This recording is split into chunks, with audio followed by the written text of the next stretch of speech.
Невообичаена раздвиженост се чувствува денеска во Битола, каде владата ја одржува 159-та седница, која е прва од оние што ќе се одржуваат низ градовите низ државата.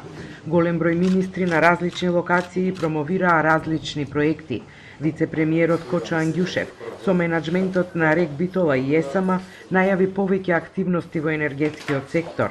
Следната недела ќе стартува мерката за целосно финансирање на инвертори за 10.000 семејства во најзагадените градови во државата – Скопје, Битола, Тетово и Кичево. Доколку се видат значителни ефекти од ова, очекуваме да ги истите да бидат докажани. Во тој случај ќе се примени една поширока акција со која што законски ќе се детерминира во делот на забрана на користење на фосилни горива и дрва, но секако не можете на граѓаните да им забраните без да им дадете алтернатива и без при тоа да им помогне државата.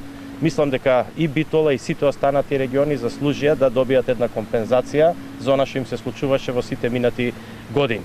Заменик министерот за животна средина Јани Макрадули во Подпелистеријата изврши увид во изградбата на пречистителната станица која ќе ги собира отпадните води во овој дел на Пелистер, а проектот е финансиран од Европската унија, UNDP, Министерството и општина Битола.